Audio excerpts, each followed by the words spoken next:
All right, what is going on? Finally, welcome to another episode of Talking Buffalo, your weekday daily driver for Buffalo Sports Talk and more.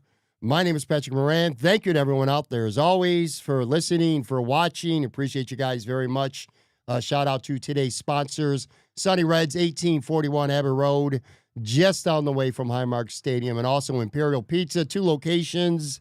The Staple one at 1035 Abbott Road.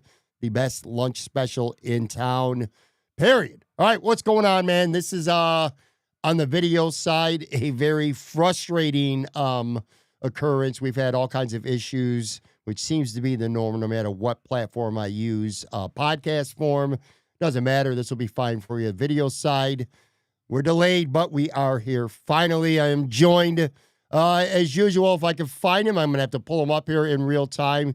I promise you he actually is there. Joe from Queens. Jesus, this is just a disaster. This is all your fault. Don't even put it on me because I was like 3 minutes late. So because I know you're gonna go to bed with your hangover at 10 and be like, it's your fault that damn Joe got here late. Do you need a beer? Because I feel like you need. You know what? I didn't feel like I needed one about 15 minutes ago. I do now. However, I don't know what's going on. I know we're live on YouTube. You hear the crackling of the weekly Joe from Queens beer. I don't know if we're live anywhere else. You know what? At this point, I really don't care. What do you got there for beer, man? You do care. You do care. Well, I do care, but there's nothing I can do about it right now. I know Facebook is not up. I don't think Twitter is up. I think we're just only on YouTube, which is going to directly affect who's watching this live. Yeah, people will watch anyway, man. What's going on? What do you got there? What do you drinking? I got the Alchemist from Vermont, which is, I've had this before, the Alchemist from the brewery, but this is like a focal banger, which I have not had before. It is 7% IPA. There you go for the kids on the camera side. There you go. Nice. And I'm going to have it. It's a good beer. Got it as a one-off. Thank you, everyone, for joining us. We got Tooch. We got DJ for Bragg. Who's that? That's a new one. We got Big Papa Pill. Hopefully, Ralph's coming here from hell at some point, and we're all good here. I don't want to stray too far, because most people are listening to this in the podcast on Monday. But for the people who are watching this on video, you must be on YouTube. Let me know if you're watching this via the original link, because I saw on YouTube like 3 or 4 other links. On the platform that I was using, it was initializing, it wouldn't start, and then it just kept creating a new link or a new video. I'm not even quite sure how it's working, but let me know if it's on the original one that's just late, because I did see a bunch of comments on the original one that are not showing up so far anyway here on the platform. Anyway, all right, so Joe is back with us Yep.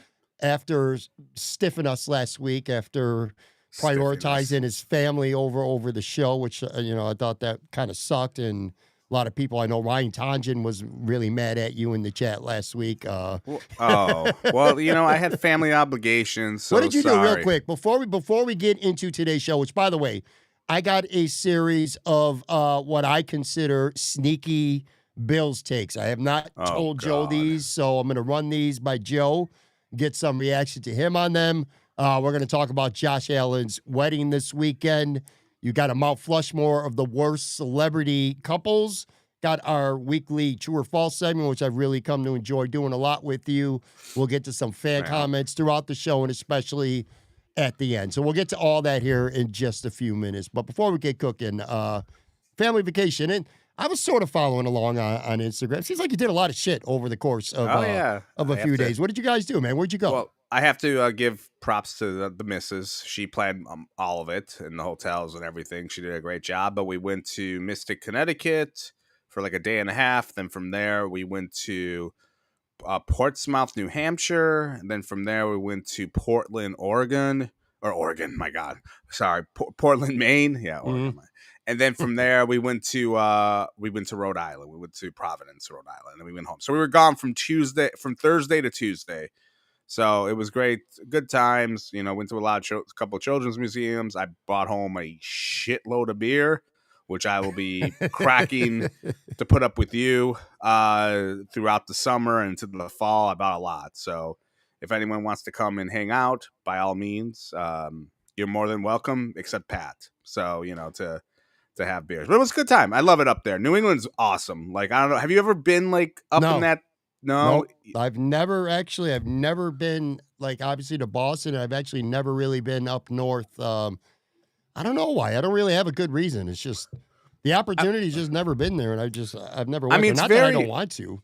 I mean, do you like fish in general or no? No. Yeah, that's kind of going to kill. I mean, look, there's good bar food, there's pub food up there, but it's mostly for fish. Like, you're going up there for lobster rolls and for different beers. IPAs are huge up there, obviously, New England IPAs. I mean, it's great. I love the villagey. Have a very village type of atmosphere, a lot of green. There's beaches, too. We loved it, but it rocked as far as I'm concerned. You see, so I'm looking at YouTube, and now it is showing us live. All right, so this is the fourth separate link, and there's no thumbnail or nothing. It's just it's a water. It's like the Buffalo waterfront. It's on there, which I'm like, I found know. That it's all right. Everyone, look, it's all good. We have tech issues. Everyone, just make sure you subscribe. You can send me money through Venmo if you want. That would really help me out. Yeah, that's it. Well, let me take the opportunity of something that's going on the video side to say this, and I've said this kind of quite often. I love people watching on the video side, especially when I do like a live stream, say with Joe from Queens, because we have a lot of interaction and conversation with the live audience. That part is awesome. But I always say, even if you are subscribed on YouTube, go to Apple or Spotify and make sure that you follow us there, because that's the only place where you're going to get every single episode. I'm sure there's at least some people who intended on tuning in tonight to watch us live, and then all kinds of shit went haywire, and they probably bounced for the night. But if you're subscribed on the audio side, even if this bullshit happens with the video, you'll be good on the audio side. But anyway, all right, so you had a nice vacation. Before we get into some Bill stuff, I got to get this off my chest. If you follow me on Twitter, you kind of know where I may be going with this. Joe, I feel like when you have a platform like we do here, you know what I mean? A lot of people, at the end of the day, look, a lot of people will watch or listen to what we have to say. And for the most part, I like to use this platform that we've built to kind of give shine to businesses, to restaurants, to people, to places. I like to speak of places positively. Like when we do when I do some wing reviews, even if I don't like the wings at a spot, I'll always try to find nice things to say about the place besides the wings. Like, hey, the wings aren't good, but the pizza's great, or this is great, or the customer service is great, or there'll be something, another reason why I think you should go there. I always try to be positive about places, but I am going to use this platform today to piss on a company that deserves to be pissed on, because I'm pissed off, and I still am days later. You're going to get a good laugh because you just popped out a 7% IPA beer. You like good beers. That's well known on the show. Joe likes the good stuff. I like the cheap shit. All right.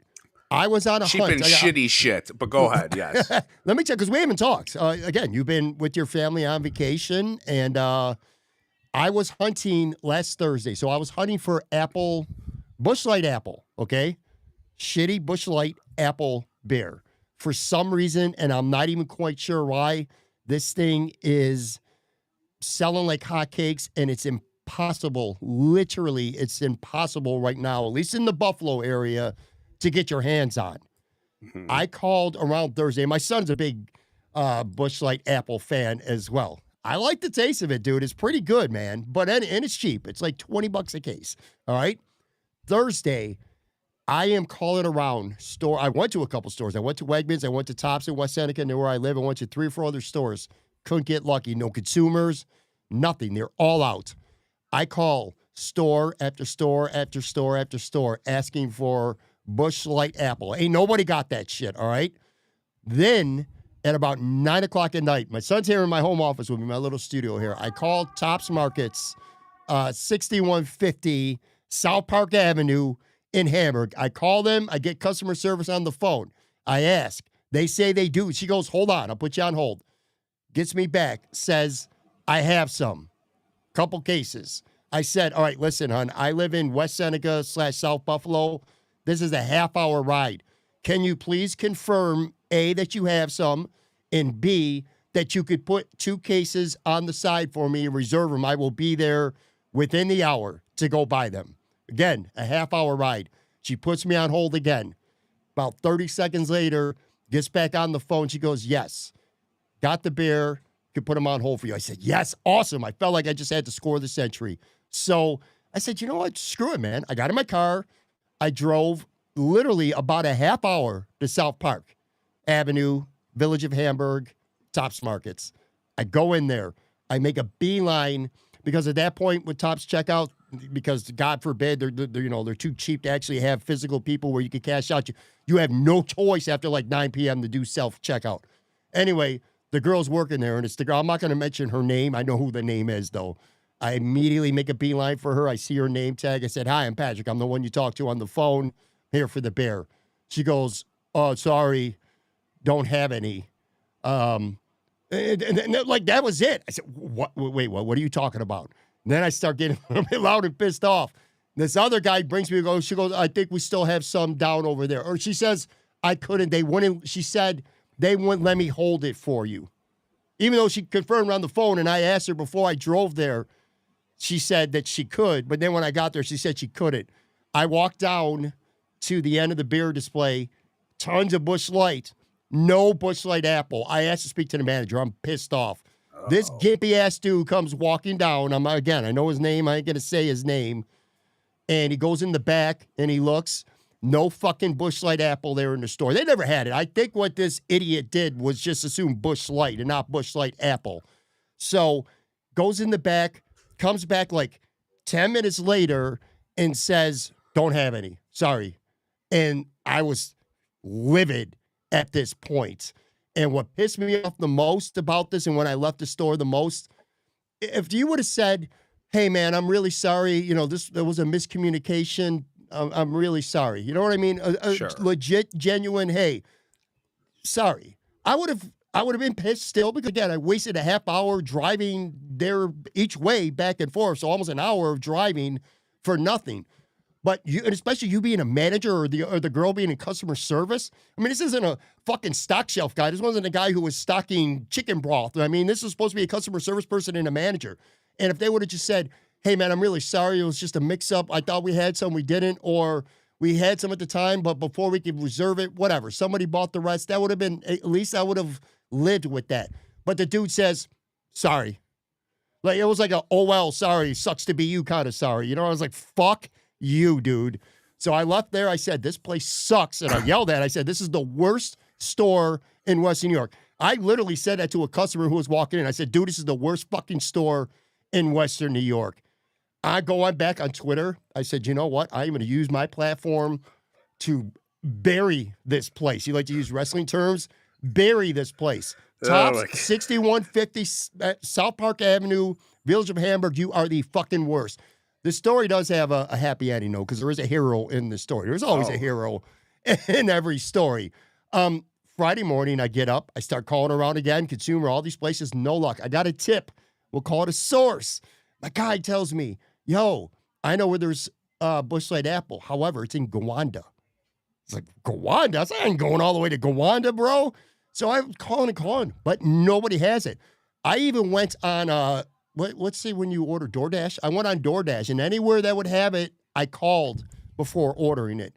And everywhere I called, even though it said I had it on DoorDash, they didn't have it when I actually called. So I finally said, fuck it, man. Shop and save Gowanda. I call them. Colleen, shout out to Colleen. Could be cooler. Yeah, we got 2 pallets worth of it. 40-mile drive. I put it in my GPS. It was a 40-mile drive, 43 minutes each way. I drove to Gowanda, and I bought 5 cases of Busch Apple Light. And here's the funny part. It was supposed to be a limit of 5, but she would have let me buy all the beer I wanted.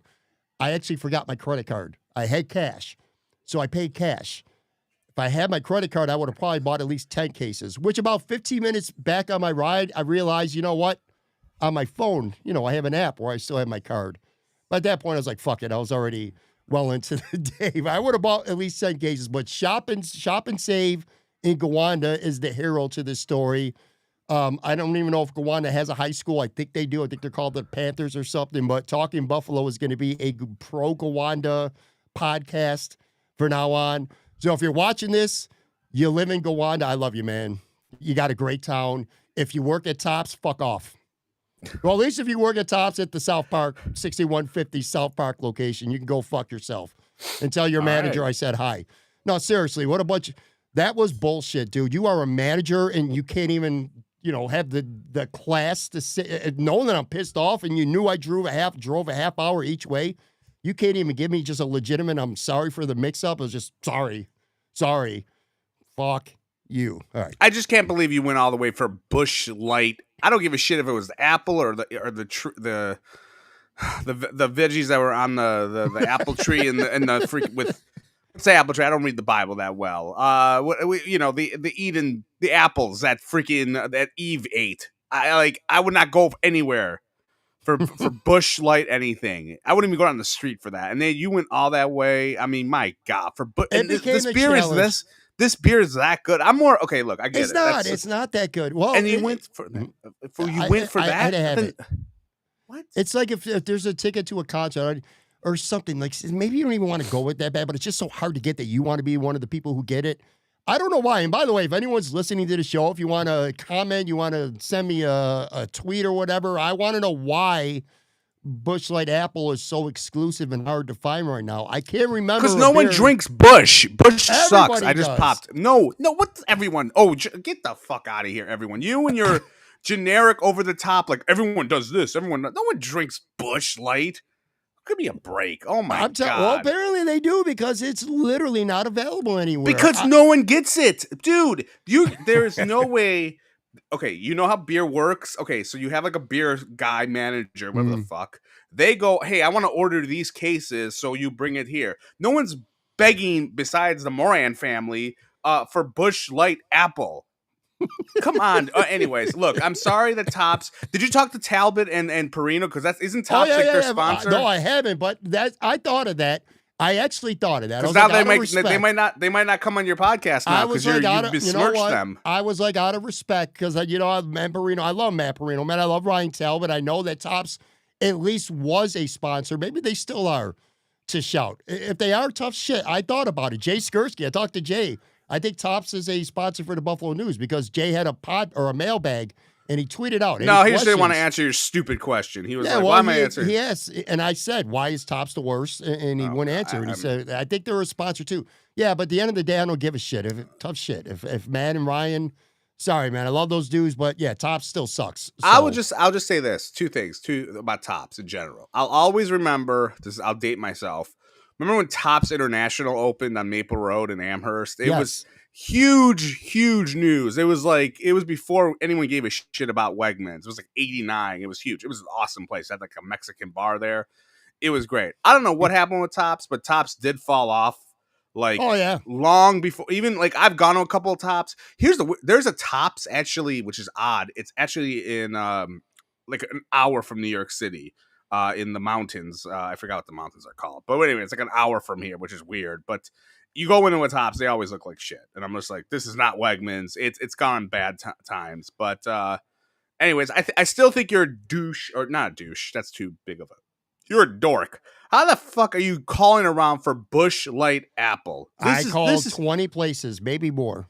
And you've had this before? Wait, yeah. I wasn't listening before in the beginning. So you had this before, and then you just love this beer. Here's the funny thing: I suffer from heartburn, and as much as I love them, 3 or 4 are the max that I could have in one sitting. And then I started to get heartburn. It became about the quest, and also my son wanted some, so I really wanted to hook him up. I wanted to show him Dad's the coolest dad. It'll be a cool dad story. Hey, when you go to my funeral.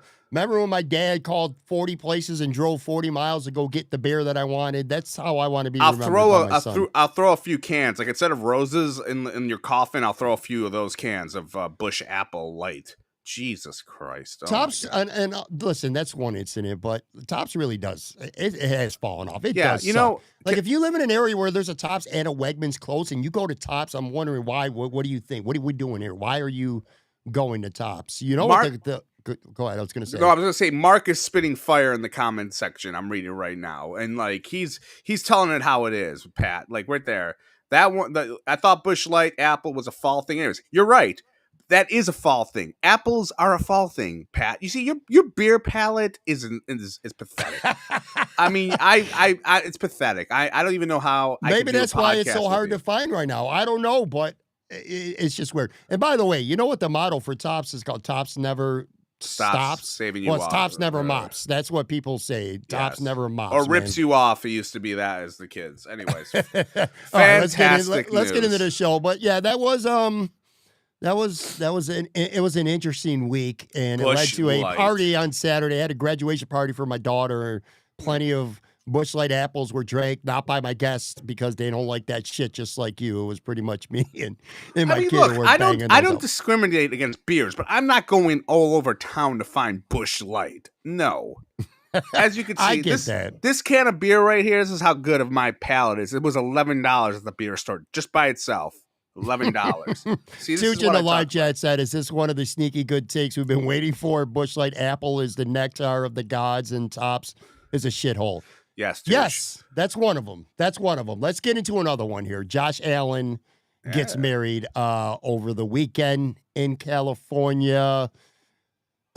Big news. I mean, listen, he's a celebrity. He's the NFL MVP. He marries a Hollywood actress.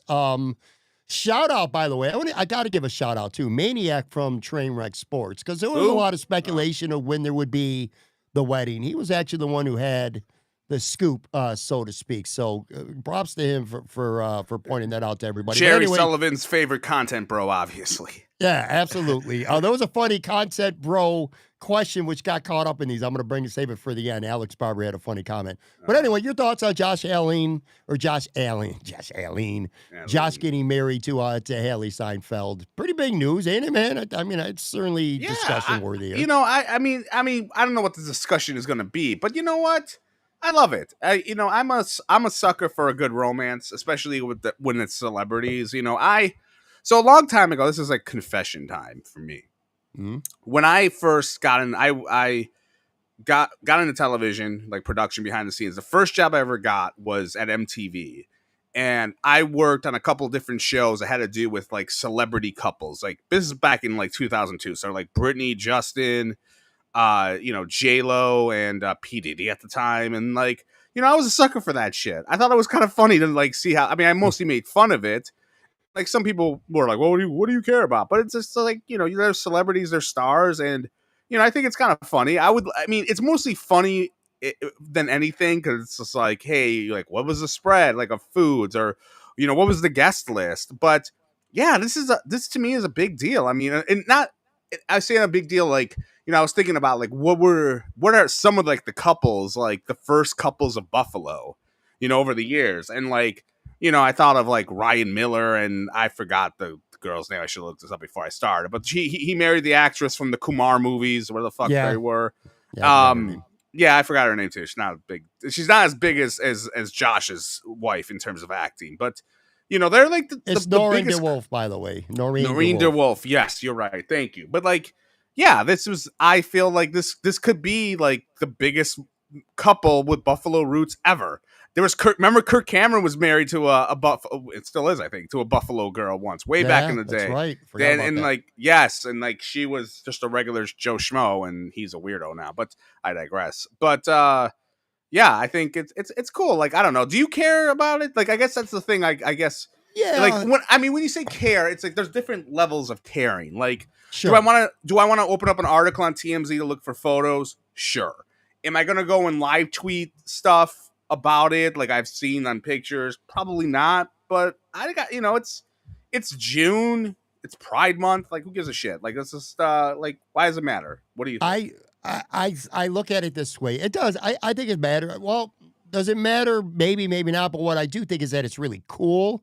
And it brings me back to 2018 and Josh Allen being drafted by the Bills and the very mixed reaction from fans, from the media, from the content bros. By the way, you got me. I am a content bro, but you got me saying content bros all You're the time. You're a content douche, not a content bro. Douche, apparently, who hates stops. But anyway, I go back to 2018, and I just remember how many people didn't like the pick, including myself. I mean, I was a Josh Rosen guy, and I was not happy about it. So I go back to that and what he's become, and a team that was, well, they had just broken the drought, but it wasn't a very good team, in 2018 when he's drafted.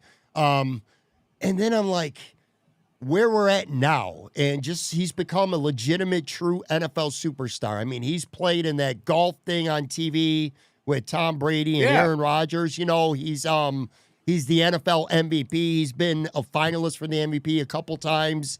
The Bills are perennially a contender again, and he had his high school sweetheart, and for whatever reasons, that shit just didn't end up working out, and he meets and falls in love with a legit Hollywood star actress, you know, from the MCU too. On top of all that, falls in love, wins the MVP, and now he's married to her. He is without question, to me, the biggest star ever in Buffalo, and I think this is the biggest Buffalo couple ever.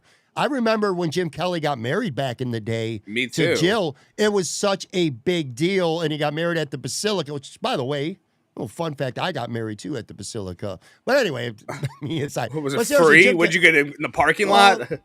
It was definitely not free. However, my wife's family all were a member of that church, so we were able to get in. But anyway, my whole point was this: it was such a big wedding, and Jill Kelly was just, you know, she was no celebrity. She was just the girl that Jim Kelly fell in love with and got married to. I just remember what a big deal that was, and it was a big deal, and still is a big deal.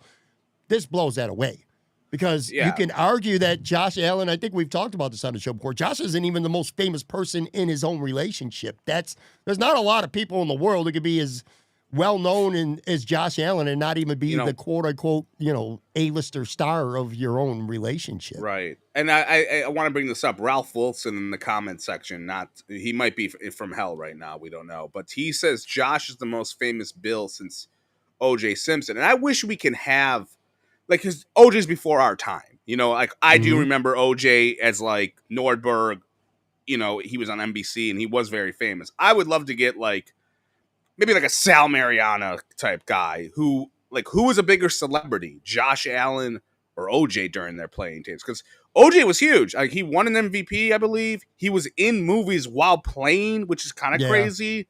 Like I would love to, like, if someone could like say like, okay, who was a bigger celebrity in the country during those time frames. Obviously, it's different time frames. You know, TV wasn't as popular, or the internet as it is now. It didn't exist in the 70s and whatnot. But yeah, I mean, he's definitely the most famous person since OJ, and you know, in terms of their playing days. But you know, good for him. And like I said, I wonder. I don't know what Queen Brit's up thinking these days, but you know, since they broke up or whatever. But I think she lives in New York City. I think my wife did tell me that. My wife did tell me that today because we were talking about her. She's a model. Like I see her on IG. You stalk her? You slide in her DMs and you're like, "Why don't you come on here, say your side of the story in the Talking Buffalo podcast?"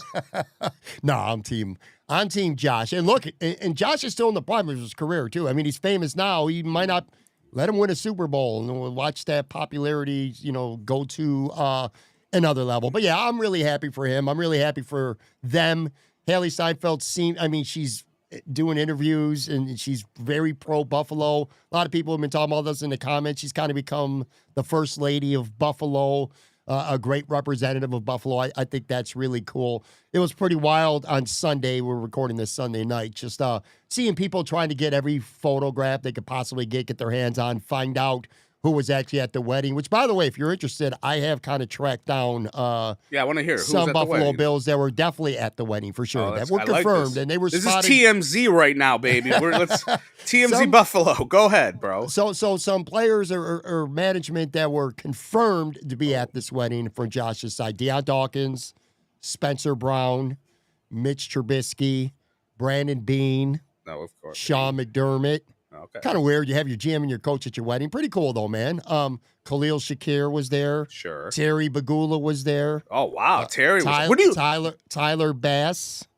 Tyler Bass. Okay. Dawson Knox. Yes, and Connor McGovern. Oh. Confirmed there. Also speculated because it was like not great pictures, but I saw somebody kind of circle them, and it looked like Joe Brady and Matt Barkley were in attendance too, but that wasn't confirmed. It sounds about right. You know, but I want more of the Hollywood people. I don't care about the Bills players. Larry David. Larry David was there? Yeah, Larry David's the only Hollywood person who I saw a photograph. Yeah, they showed him walking around. He had a suit on with sneakers. Larry David was definitely there too as I well. wonder what Marvel, because I'm more interested in the Hollywood people there. I don't care about like Bills, like who gives a shit about Mitch Trubisky and Matt Barkley. I care more about like what Hollywood people are like. Larry David, that's a hell of a get. Like that's cool. Like you're a Curb Your Enthusiasm fan, right? Oh yeah, I love that. Yeah, One of my me favorite too. shows Yeah, ever, so, man. yeah. So like that's a good get. I wonder what the God, I would love to know how much Terry Pagula gave to him. Or do you think Terry did give him a gift? Like, he's probably like, fuck you, dude. I gave you $300 million or whatever his contract is. I I'm was not giving gonna you a say gift. that. What do you? You All right, know? so let me ask you before we take a break. Let's have a little bit of fun with this, man. Sure. You know, dude, it's June. All right, man. Let's Yeah, I'm not. everything We don't doesn't need need to be all talk so about serious. OTAs and all that shit. Yeah, Go ahead. hopefully people are listening or watching the show kind of understand that. We like to this time of year get into these kind of things. Yeah, You go to a wedding. Well, sure. we'll use Josh and we'll use Haley. Okay, they're both famous. They're both stupid rich. Sure. You know, we mentioned players, but let's just say family, friends who aren't athletes, whatever. You go, you and I, let's just everyday people, your friends or you're related to Josh or Haley, and you go to that wedding. What the hell are you getting somebody who literally is rich as beyond words and pretty much has everything that they could have? What do you do when you go to a wedding like that? I mean, you're going to give them a gift with a check for $200 for your plate? I mean, Yeah, what do you do when you go to a wedding like Josh and Haley? Do you think that they probably say in the invitation, no gifts, please, or something like that? Because what do you get for somebody like that? I mean, I would think, okay, money obviously is no object. They're not going to give a shit. They're millionaires. Multi. You have to probably get something from the heart, like a painting of them. You know what I mean? Like maybe there's a painting online. Like you know how they posted that engagement photo. You know, maybe you go to an artist and then you have them paint that, or a salt map. I don't fucking know.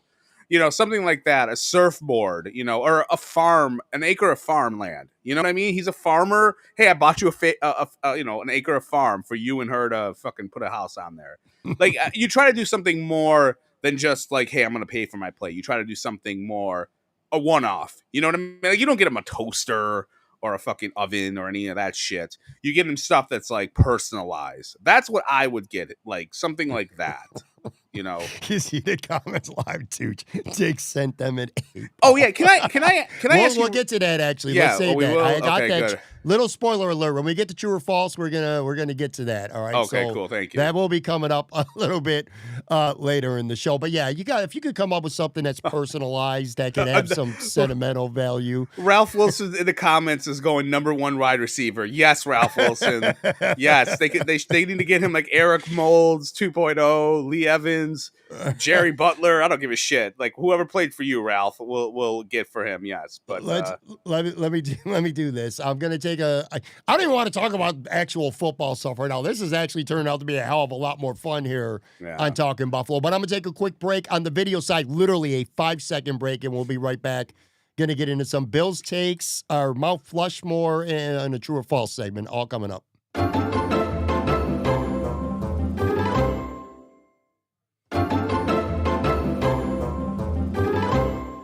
All right, we are back here talking Buffalo Monday podcast, Sunday live video feed. Like I said, a lot of problems early on. We're limited to just a portion of our YouTube because this was the 4th link, but whatever. It is what it is.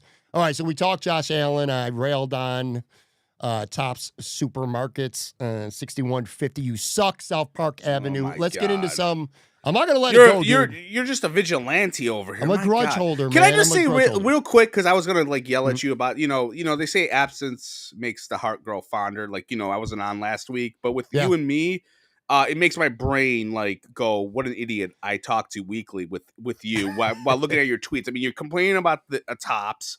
You're also you post a Ted's hot dogs photo, which was the boringest looking hot dogs in the history of Ted. No one why would you post? Look, I get like you're the chicken wing king of Chicago, Buffalo, whatever the fuck you live. You're talking like Ted's hot dogs. Nothing is more boring the photograph than hot dogs. They all look the same. No matter if you go to a ballpark, you go to Ted's, they all look the same. They're in a fucking bun. And the only way you can make it look good is if you put chili on it or mustard or ketchup or relish, whatever the fuck. You have plain ones, and I know you're trying. What's the word I'm looking for? You want the sponsors. I know you like. It'd be great if Ted's was a sponsor. I mean, that's all you're doing, bro. I mean, like, couldn't you like get a better photograph, like something that's gonna make me want to go there and shit my brains out? But no, you have like the boringest hot dog photo, and like, That's come fair. on, bro. That is fair. You need to be better than that. Even if and like, I get it. Like half your you're like an Instagram foodie. Like that's what you've become. Like that's what I've noticed because we didn't talk, and I just was stalking. Like I go on to Twitter just to like stalk people and troll you. That's kind of the only reason why I'm on there. And I'm like, all this fucking guy does is he tweets out photos every day, like pizza, wings. I'm just like, they're usually not great photos too. I did put out two plain hot dogs in my tweet. It was celebratory, by the way. It was a celebratory ride home from Gowanda, successful 5 case of Busch Light Apple beer score with a stop at Ted's, which, by the way, that Ted's hot dogs, by the way, literally is 5 minutes from my house. And I swear to you, I've been back in Buffalo since 2021. That is literally the first time I've been to Ted's since I've been back in Buffalo. I generally don't go there, not because I don't like it. I love it. But you could buy Salen's hot dogs and put them in your air fryer. And literally, it's the same thing. I like the grilled a little bit more. I'm more of a grill guy with the hot dogs. I like them on the grill, too. Let me ask you this, and I want to ask the people in the chat right now, too. What do you prefer, Mighty Taco or Ted's hot dogs? You can only have one, Mighty Taco or Ted's hot dogs. For me, it's Ted's, 100%. I like hot dogs. I like charcoal grilled hot dogs, but to your point, plain and boring. And by the way, when I tweeted that, you fucked with me, and so did a lot of people. Yeah, I didn't expect that. I was celebrating getting my beer, and I didn't really think that people were going to make fun of me having 2 bald hot dogs photographed as my tweet to go in there. But a lot of people... It was the boringest looking hot dogs ever. It was like you went to a fucking cafeteria at a high school. And we're like, let me get some hot dogs. Anyways, I have to go with Mighty Taco. I think I haven't had Ted's in a while. Ted's is too guilty for me. I mean, you know what hot dogs are made out of. They're made out of lips and assholes, as Dan Aykroyd said a long time ago in the classic movie, The Great Outdoors. Go rent it, kids. Where Mighty Taco, it doesn't feel as guilty. You can get the chicken taco, etc. But anyways, it was a terrible picture. Anyway, your food Instagram thing, you need to work on it, bro. You got the wings down pat. You got the wings down pat. By the way, real quick, and then we can go to your topics. Mm-hmm. My friend, he's a wing connoisseur. I would trust his food palate. I do trust your wing palate a little bit, but he's the king. He went to some bowling alley called Abbott Bowling. He said, I'm going to get the name of it because I want you to go there. Because I always find it interesting. Is it Abbott Lanes? It might be. That's how I'm looking at it right now. Abbott Lanes, yes. And he said they have really good wings. Have you been there before to have wings or no? No. You want to know a big reason why? I probably haven't. Did it have Busch Light beer? What? No, what because like if you go to Abbott Lanes and you go look out the window, you know what you're going to see? What? Directly in front of your face, Sunny Reds. Oh. Literally. Oh. Right? And I'm telling you, Abbott Lanes might have some pretty good wings, but I'm really confident they're not as good as Sunny Reds, who is literally, if you look out the front window, you're going to see Sunny Reds. You could go there, get us a bowling. I'll try them, though, now. Get a bowling sponsor for us, so you can pay me finally. And you just go there and have the wings, and maybe get a hot dog there since Sunny Reds doesn't have hot dogs. And I will be home. Hey, I will be home in a month for a week. We're going to Sunny Reds and we're having wings, and you're buying them from me or stealing them. Whatever you do, you owe me, buddy. Okay, let's go now. We are doing Sunny Reds. We'll definitely do Sunny Reds. Also, I want to hit up Imperial. They're like 5 minutes away from each other too, so we could actually stop. We're gonna get fat. We're gonna have both. Yeah, you are gonna get fat. All right, let's get to at least a couple anyway. I consider kind of sneaky good Buffalo Bills takes. Maybe you don't agree. I haven't told you about these ahead of time. These are just things that I've been thinking about that I think could come to fruition. They're not necessarily predictions, but just takes that I have as things stand right now. All right. So with James Cook, didn't show up last week to OTAs. Everybody knew that was coming. That was not a big deal. Nobody cares. To me, that's a non-story right now. June 10th is it's mandatory minicamp. If he doesn't show up, he will get fined. Yes. That becomes maybe not a huge story, but it will certainly be something the red flags will be legit at that point if he doesn't show up for that. And then, of course, training camp that starts in late July. If you don't show up for that, then this becomes a big, big story. And by the way, HBO with Hard Knocks, they'll be on that like flies like shit. That will be a big, big storyline. Running back ties O.J. Simpson's franchise record. He's in a contract holdout. He doesn't show up to start camp. You're going to get access, which would be cool. I'm sure the Bills don't want that, but that could become a story. That's not what my take is, though. Here's my take. If James Cook misses time, or if he's a hold-in, it's becoming a more popular thing now. Players will show up so they don't get fined, but they don't do shit. Like, they're not going to go do drills. They're not going to do anything. They're just going to be there. I'm starting to think that there's going to be a great opportunity for Ray Davis training camp going in the preseason, and opportunity knocks for Ray Davis is kind of like my theme with this take. We saw last year when James Cook missed the Jets game in New York when he was hurt. Ray Davis had himself 152 yards from scrimmage. He was really good that game. Rest of the season, he had some moments, but he also ran. Like, I saw a stat where James Cook ran against light boxes. Like, the percentage was so much higher than when Ray Davis. Like, when Ray Davis was generally in the game, teams had more guys up. They were defending the run. I think, all things equal, Ray Davis, if he gets an opportunity to start, here's where I'm getting at. Remember a couple years ago, and I didn't agree with it, but there's a school of thought that the Bills got to a point with Stephon Diggs where they said, you know what, screw you. We're going to prove that we can win without you. And when Joe Brady took over that second half of the season, they started the whole everybody eats thing. That's kind of where it was born. Stephon's numbers kind of went in the toilet. I'm wondering if they get to a point where James Cook with money and they're not going to give him another contract or whatever, where they start to say, you know what, we're going to win without you. Whether you're on this team or whether you're not on this team, whether you hold out or whether you don't hold out. And I could see Ray Davis starting to get more and more opportunities, maybe not necessarily to be the quote-unquote number one, but to get 40, 45, maybe even up to 50% of the snaps. I see a bigger role for him this year, even if James Cook doesn't end up getting traded, which could be on the table. But do you agree with that? Opportunity knocks for Ray Davis. That's my take right now. If you're saying if Cook holds out, that's kind of what you're saying in general. Primarily, yes, but even if he doesn't hold out, but if he's there and he's a problem for whatever, and we might not know about it because we're not going to see it, but I could see situations where he might get more run just because I think they're concerned about James Cook. I'll throw this. Yes, it's very possible. I'll also throw this out there.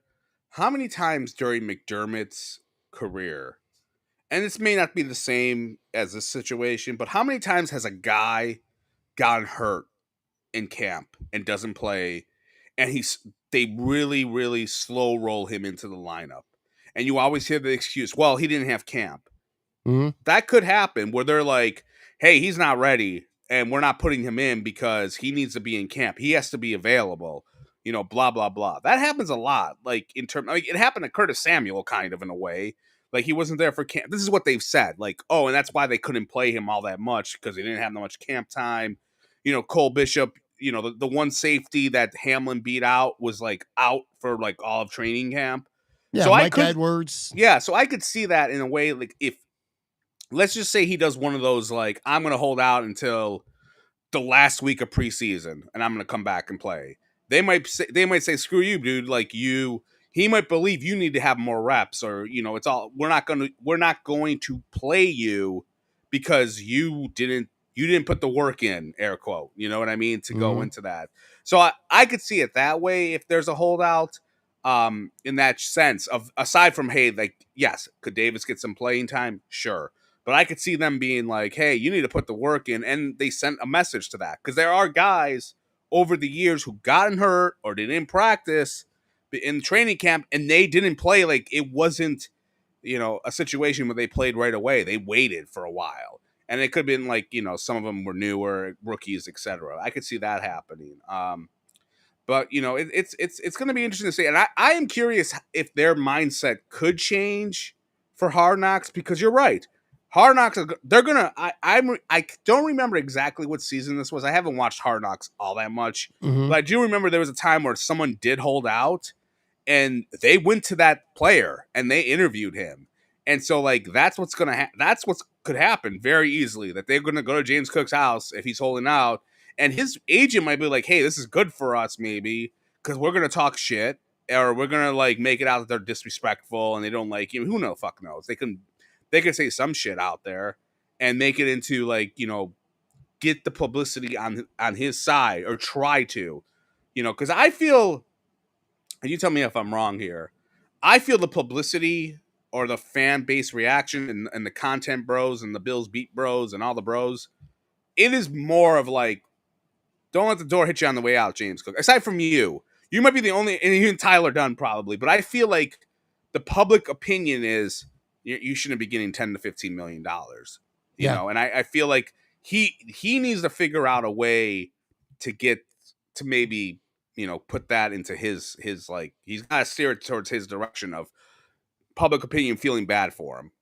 I think the general perception of any running back, with the exception of a Saquon Barkley or a Derrick Henry, a small handful of guys, is that they're a dime a dozen. They're easily replaceable. It's the system. I do think there's some truth to that, for what it's worth, by the way. Get an MVP quarterback and a good offensive line and, a good coordinator, and sure, there's a lot of guys who could probably get 800 to 1,100 yards rushing for the Buffalo Bills in 2025 if he was the number one running back. I think that's part of it. I think there's a lot of people who don't like the fact that James Cook has been very public about what he wants. You could make a case that he's not helping himself by setting himself up, whether it's fair or not, maybe kind of as the villain in this story. I do think that James Cook is significantly better than the average fan, media, and content creator are giving him credit for. That's content bro, not creator bro. Content bro, whatever you want to call them. I could point to some plays where he just hits the hole faster and harder than Ray Davis or other running backs will. That touchdown that he scored in the AFC Championship game against the Chiefs, where on fourth down, where he just would not go down. The fact that he did tie O.J. Simpson's record. He is a very good running back. He does not fumble the ball. He's good out of the backfield. Could still be better. Anyway, I think he's worth, I don't know that he's worth what he's asking for, but he's worth more than what most people think he is. And the fact, if the biggest thing that you could say against him is that he's only playing 45% of the snaps, my comeback is good. Because guess what? I don't need him worn down in week 16 because he's carried the ball 350 times. I don't give a shit if he's only playing 45% of the snaps. I care about what he's doing when he's on the field. Now, Joe Brady needs to find a way to get him the ball in more effectively in situations. Like, we can't forget about the Chiefs game last year. We didn't have a fucking touch on the final drive of the game. That's a Joe Brady problem. That's not a James Cook problem, though, to me. So, yeah, that's where we're at. But I do think Ray Davis is going to have an opportunity. I do think James Cook potentially is going to be a problem. I think HBO being there may magnify that, the national coverage of it, because we're all going to get to see it now. And would the Bills trade James Cook? I would have said 100% no in February. Now I'm at the point where I'd be surprised, but I don't think I would be completely stunned.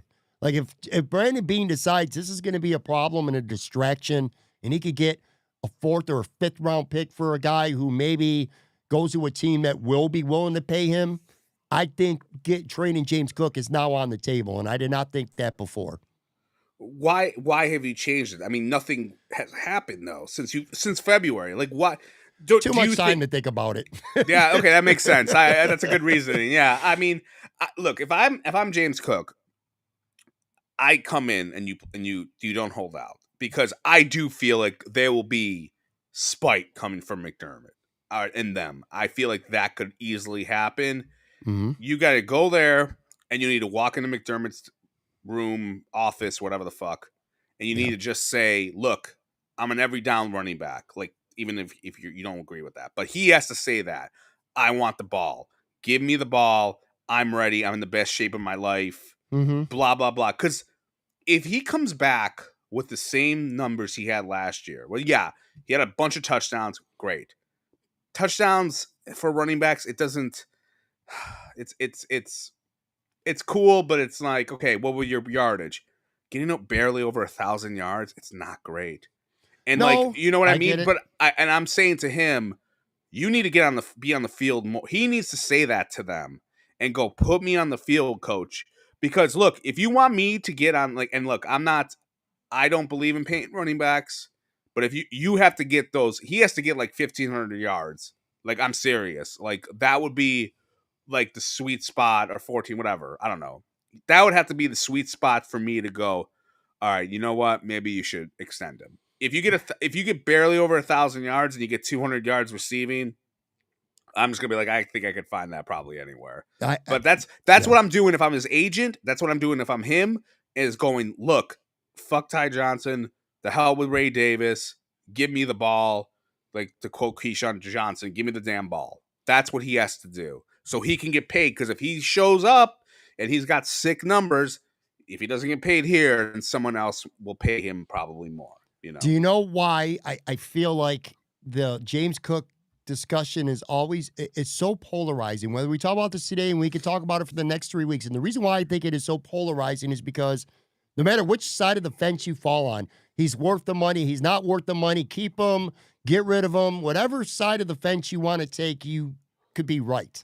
There's no clear-cut right or wrong answer when it comes to James Cook, because if you want to make him look valuable and great, you can. If you want to make him look like somebody who's just a plug-and-play guy and the Bills could just move on and be perfectly fine, I think you could definitely make a case for that too. I will say, the game that Ray Davis had last year on Monday Night Football against the Jets doesn't help. It does not help the James Cook case if you're saying he's irreplaceable in this offense. Yeah. I think that, we visually That's saw why I'm proof saying of that. he needs to go into that office and say, you need to use me more.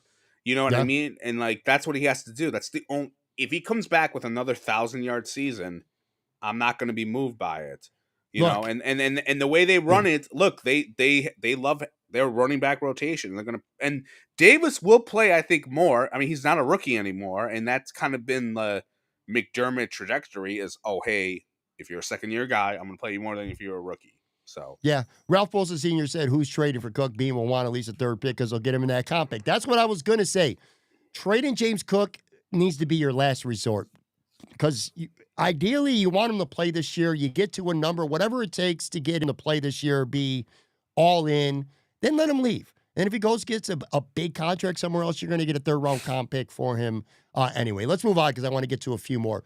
Generally, there is nobody I know that hates T-shirts, jerseys, and shorts. Guys look good in OTAs and minicamp more than you, without question. absolutely. Okay? But I think Elijah Moore, the hype with him right now, I think for once, it's legit. No. And look, dude, my God. I think it's legit. I listen, first of all, he was pretty good in Cleveland. Quitting. I'm going to the bathroom. I'm done with this bullshit. Done with this. Can we go back to Josh Allen's wedding, please? Zach Wilson, Mike White, Joe Flacco, Josh Johnson, Chris Streveler, Deshaun Watson, PJ Walker, Dorian Thompson-Robinson, Jeff Driscoll, Jameis Winston, Bailey Zappi. Those have been his quarterbacks with the Jets and with the Cleveland Browns. Come on, man. And the guy is looking good. From what I hear at OTAs, he is looking fast, in and out of breaks, catching everything. I think my take is I think Elijah Moore is going to have a role, and possibly a significant role. I do not think, like last year with Chase Claypool, I do not think he's an OTA darling in April and May. Okay. I think Elijah Moore is going to have Tooch, if you're in the chat right now, please mark this down. June 1st, Pat already is getting brainwashed by the content bros because of OTAs. Please mark this because I will remind him. No, I'm kidding, kind of. Yeah, he could be. Like, I get all the metrics, like former second round pick, shitty quarterbacks, was big coming out of college. But I cannot repeat this enough. I don't give a fuck what drugs you're doing, or it's OTA and you're excited to be down there. You cannot base anything off OTAs. You brought up Chase Claypool. I'll bring up Elam from last year, who looked great, and people were like, "Raw, he's gonna have a big impact on the Bills secondary." Ha ha! He didn't. He was terrible. You never should do that ever. Okay, I know people want to do that because if they do that, they can go, if he has a good season, they can go back in October and go, "Hey, remember in June when I said he was going to be the MVP? He was great. I was right." Ha ha. No. But for you to base that off OTAs, you're an idiot. But yes, I could see it if you're basing it off who he played with, his physicality stuff, the metrics. I will say this: he did ask to get traded once. in that obviously, he wanted the ball more, obviously, or he was with the Jets and they're terrible. But we know this isn't everyone eats and we got to spread the fucking football around and all that shit. But yeah, don't ever come in here and talk to me about player X who's an unknown is going to be great based off OTAs because of, fucking videos from the content bros and the hype bros. No, don't ever do that, Pat. You're better than that, Pat. This has been a bad podcast for you, buddy. You're looking for Bush Light all over fucking town, and now all of a sudden you're like, he's going to be better because Matt Bovee liked him or Perino liked him in shorts. Come on, Pat, don't do this to us. We had a good relationship, buddy, and already, this beer is really good. Again, everyone, I can't. Alchemist beer in Vermont. I'm getting ready to put you up on the solo screen and go run to the fridge and grab a Bush Latte apple. Oh my lord! Yeah, you should do that. Put me on the full screen. Look, fucking me and Ralph Wilson will run this chat. I'll say one thing too in your defense about not getting too excited in regards to the quarterbacks. I remember 12 months ago we could have been sitting there having the same conversation about Curtis Samuel and all the shit quarterbacks that he played with in Washington and Carolina going to before signing with the Bills and getting to play with Josh Allen. So getting to play with Josh Allen doesn't automatically translate into being great, which kind of leads to my next take here. I think Elijah Moore, if he looks really good at camp and looks the part and looks like he could be that 3 or 4 receiver, Brandon Beane could look to trade Curtis Samuel for literally peanuts because cutting him is just it's not feasible. That's stupid. If the Bills cut Curtis Samuel and Elijah Moore are kind of the same receiver. Mm-hmm. Neither of them play special teams. They're going to be your 3rd, 4th, 5th receiver. If they're not playing, they're useless. They're not even going to dress. Because, again, no special teams value at the bottom of the roster. You got to have that. If Elijah Moore looks better than Curtis Samuel, or even, and Brandon Beane can trade Curtis Samuel, that could happen. Because, again, if they cut him, 8.6 in dead cap money, and they only save $400K against the cap. That's dumb. That's stupid. Sure. But if he could go out there and fight a trade partner, $1.75 million would be dead cap for each in the next 3 years. But the Bills would save $7.3 million immediately and $8 million in 2026. I could easily see Brandon Beane saying, "Listen, give me a late 7th." A future, or give me a 2029 7th rounder, and I'll give you Curtis Samuel because you can get that money off the books. If Elijah Moore my take is this: if Elijah Moore looks better than Curtis Samuel at training camp, Brandon Beane could perhaps desperately, quietly, but desperately try to trade Curtis Samuel. What do you think about that?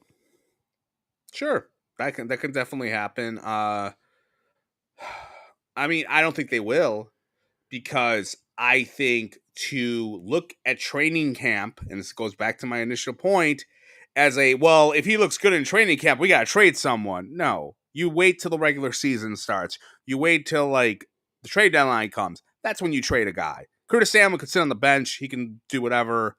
Come on. You don't base anything off training camp. This is what I've been telling you about, bro. You don't listen because you're influenced by the content bros.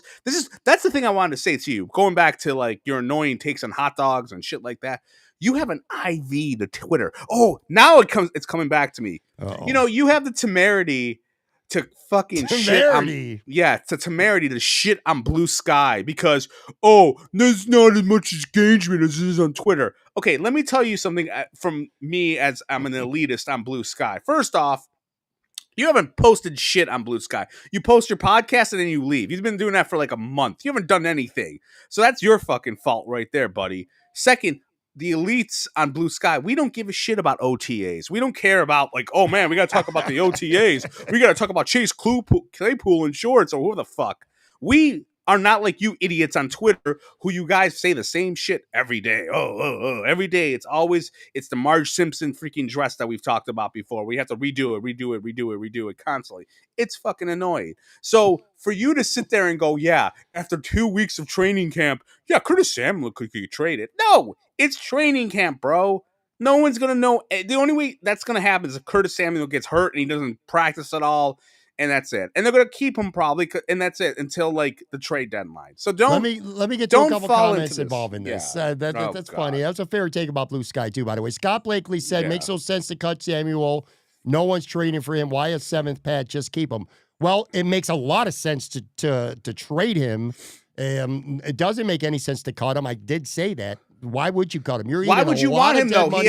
He hasn't been very good, and you're going to get him, and you're going to pay $7 million for a guy who sucked last year. I know you loved him, and because he had a catch once. No, well, because you're going to eat $8 million of dead cap money save nothing. Okay, but Pat, why would you trade for him? Why am I trading for him? That's why you wait until the deadline. Like, why am I trading for somebody him? Else? It takes one team. One team out there might say, you know, yeah, you think everyone's I've had an a idiot. couple injuries at camp or preseason. I'll give you a 7th rounder for a guy who's had 1,000 yards in the past. I could see. I'm not saying it's going to happen. I'm just saying Brandon Beane will attempt to trade him. Someone else in the comments, I'm going through these. I can't really keep up, to be honest. But somebody said, who's going to be your 5th receiver? Well, somebody who can play special teams. Your 5th receiver's got to be able to play special teams. Special teams bullshit. Yeah, special teams. Yeah, we need that. Yes. All right, let me move on to the next one. Mark. Huge. I think Mark said something about he was concerned about me coming up with some Tre White bullshit. Well, here it is. I think Tre White has a real legitimate chance to be the Bills' Week 1 starter. I don't think he's the long-term answer. That's pretty obvious unless Maxwell Harrison becomes Kyrie Elam, which I don't think is going to happen. But I think Tre White goes into training camp, I think having a real, true, legitimate chance to be the Week 1 starter. I agree. Jokes aside, bullshitting aside, like we always do, or actually, you're not joking. You're dead serious about OTAs and all that shit. But back to the OTAs again. I always think there's a takeaway or two that does matter. And for me, Tre White running around and looking at full speed and getting out of cuts, I think is significant. And yes, he's wearing shorts. Like, he looks great. Like, everyone looks great. Let me tell you why. I feel this way about Tre White. Football bro over here. No. Hear me out, man. Sure. Tre White, when he got hurt, first of all, we all know he was an all-pro corner before he got hurt. Tears his ACL on Thanksgiving. Comes back the next year. Year 1 of the injury comeback. He sucked. He was out there, but he was terrible. Year 2, he was full speed. He looked great at training camp, and he looked great in the first month of the season. And then, unfortunately, he tore his Achilles against Miami in Week 4. So that's the injury. Last year, year 1, looked like dog shit with the Rams. Also a terrible fit with that defense. And he goes to the Ravens, and he's whatever, fine. But now this is year 2. Year 2, when he had his first injury, he came back, and he looked great. Sean McDermott loves him. He's a veteran. He could be a leader still. And if he's up to full speed and he's back to being 90% of what he was 2 years ago, I think he could start early on. And now you don't have to force the rookie, Maxwell Harrison, into the lineup Week 1. I'm not saying Tre White is going to be the starter for the next 2-3 years. I'm saying I think Tre White's got a legitimate chance to go to camp. People are just assuming Harrison's going to be the Week 1 starter. He's going to have to earn it. I guess that's what I'm getting at, Joe. And I think Tre White has an excellent chance. I think this is going to be a legitimate training camp competition to see who starts. Oh, training camp competition. Yeah, I mean, that's a real thing. Here's the thing. Oh, sure. But here's the thing. Like, with like who's going to start, like it depends what the opposition is going to have. Like, they have 3-4 wide receivers, then everyone's going to get on the field. So it doesn't feel like this giant competition. They're both going to probably play. But yes, your point is valid in terms of Tre White, the veteran. He knows the defense. We know McDermott is weird about playing rookies. That's kind of been his MO. I mean, the only thing you have is Benford is the one rookie, and Tre White, back when he was a rookie, he played him a lot, but that was different. The team wasn't nearly as good. But Benford, I just looked this up, he played like 33% of his rookie snaps in 2022, which is pretty decent for a rookie guy. But yeah, we'll see what happens in terms of, I don't know about your logic. Well, he's coming back from an ACL, so he's going to be better because it was 2 years ago. This is the second ACL he's had. Like, that's a little bit different. Like, the wear and tear is there right now, and you also have to worry about him getting re-injured. Like, he is injury prone now. That's the thing on him now. So, but I don't. Whoever wins the starting job, everyone's going to play. Because unless because what's his face, the steroid boy, the Lorenzo Alexander guy, he's suspended, right? Hoyt, right? Yes, Michael Hoyt, yeah. Yeah, so Johnson is going to definitely play and be that quote unquote linebacker there, whatever the fuck Hoyt was supposed to be, because they had him as like Lorenzo Alexander. Well, I want to be clear with you though, and I want to get to a couple other ones here too. Clear. But I'm not saying Tre White's going to start. I'm saying Tre White is going to go to camp, and I think it's going to be a legitimate training camp competition between him and Max Harrison. The combination of Tre White physically looking a lot better than he did last year. Somebody in the comments asked if the Rams played a lot of zone last year.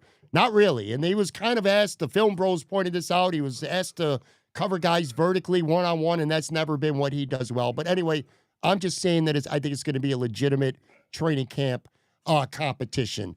Let me, because I want to get to some other things too. Here's one. Stay ready.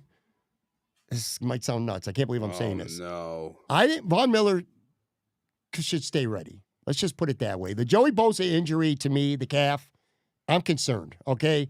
And this was a hot topic discussion last week on this show and other places, and it's going to continue. I missed that, sadly. Is it a who gives a shit? It only matters how he looks in January? Or are you concerned that this dude he's injury prone and he can't freaking stay healthy? I mean, he got hurt training a calf injury again. That's concerning to me. If he goes to camp and it's late July, and I know they're going to baby him a little bit, but if he's just not right and he's not working, and the Bills will know this more than we will, and they can't just trust Bosa, maybe they start him on IR or whatever.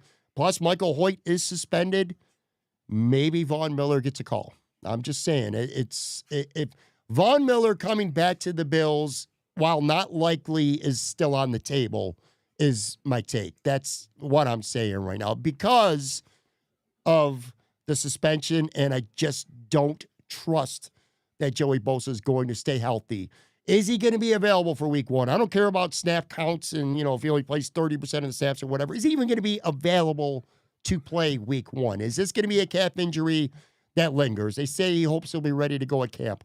Not a good start is what I'm getting at. Von Miller might be on, I don't want to say speed dial, but Brandon Beane has not deleted that contact in his phone is what I'm getting at here. It's possible. The calf injury aside, I mean, it's a concern because, Bosa has had injury issues, but it also, you have to worry about how's he going to look on the field. And that's, yes, you're right. They could dial up Von Miller, but the thing is like, how good is Von Miller still? Like, he wasn't, I don't know. I agree. I know the nerd stats liked Von Miller last year, but he hardly played. And like, we all know, like, they're going to have the 12 defensive line rotation of doom. So Bosa is going to be fresh, but there is a concern. Like, the concern to me was from, again, I was out of the country, not in New England actually, but I wish. No, McDermott was like, it is a concern when he said, like, when they asked him, like, are you concerned about it? He's like, yes.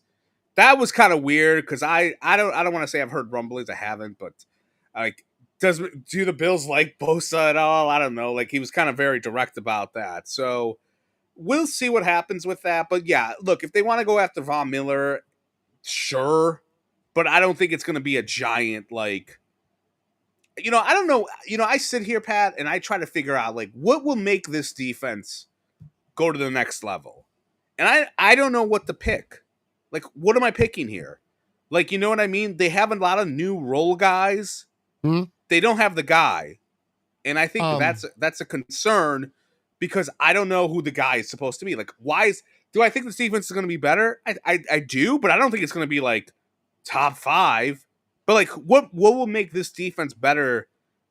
That's the thing. Like, I don't know if it's going to be Joey. I'm not counting on Joey Bosa. I'm not counting on or him. Von Miller if he comes back from the grave. I would say the things that would make the Bills defense go to the next level, well, and maybe this will be a good long-term discussion or a long-subbing discussion for the future. But quickly, or before we get into our other segments, I would say this. I would include Joey Bosa among that. Him being in January what we always thought Von Miller would be and wasn't. All right, so that would be one. Matt Milano playing 17 games at a level that he played at a couple years ago.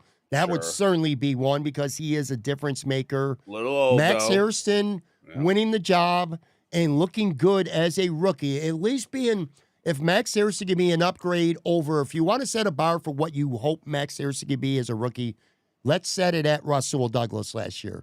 If he's better than Rasul Douglas last year, that would be good. And then the last thing, which would have been a take, is Cole Bishop. Year 2, you're healthy, you win the job, you're the starting safety in the second round. Those are probably the things off the top of my head I would get at. I think you're shitting on Douglas a little bit too much from last year. I thought he was fine. He just didn't get picks. I didn't come away from being like, he's a bum. So, like, I think it's a lot to ask for a rookie to be, like, a veteran like Douglas. But whatever. I mean, those are ways that you're right. I keep hoping that, like, look, in my opinion, and it's just kind of a generic take, but whatever. By year 4 or 5 as a defensive lineman, this is when you should come into your own.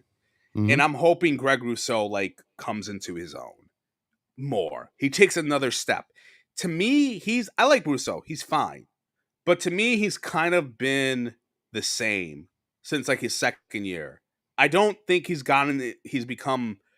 hasn't elevated himself. Even Ed Oliver a little bit. Like those two to me, they have to go to the next level. And I think of Sure. Kyle Williams. Like, look, going back to Kyle Williams when he was with the Bills, Kyle Williams didn't become like the man until like 4 or 5 years into his career. It took a while. It wasn't like he was God right away. You can say the same thing about Jerry Hughes.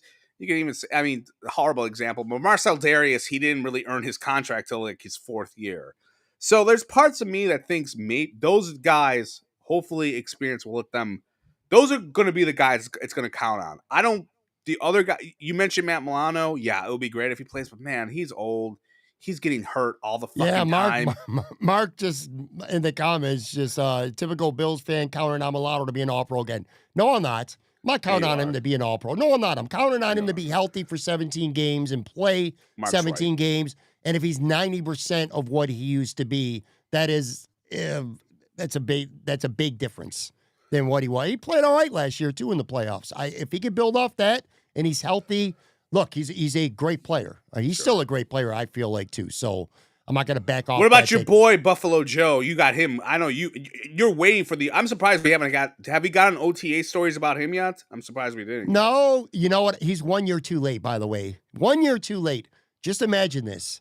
If HBO did Hard Knocks last year, yes, the guy who doesn't get drafted or signed after the draft, rookie tryout, makes the roster, that would have been the story of Hard Knocks last summer. Well, now they could still do it because who knows if he's going to make the roster. If the defense has more guys. No, not a linebacker. They don't. They got the same fucking cast at linebacker. I can't believe they didn't add. They got one undrafted free agent linebacker. Literally, the linebackers are the same. It will be a story, but last year would have been the story. Anyway, all right, let's get into our other segments here. And then we'll bounce back around. So we talked about Josh Allen's wedding earlier. Every week, not every week, but most weeks we do a Mount Flushmore. And usually we kind of mix it up, you or I, doing one or the other with the true and false. I prefer this better than me coming up with the true and false. Because I have rage. You don't. I mean, you only have rage with customer service because you're a Karen.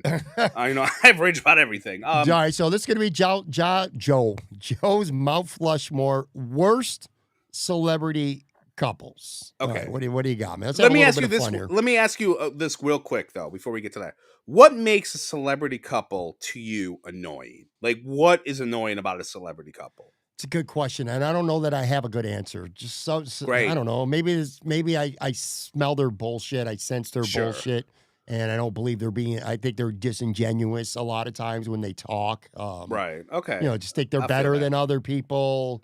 Just their behavior, the almighty type behavior. I guess off the top of my head, that's what I would say. Okay. All right. By the way, Ryan is saying the audio is fucking up, so I don't know if that he needs a new computer or not. But anyways, in the comments, okay. So I would say, okay. So number one, this is an oldie but goodie or baddie, whatever we call it. Benford, J-Lo, and Ben Affleck the first time around, and I know they got back together.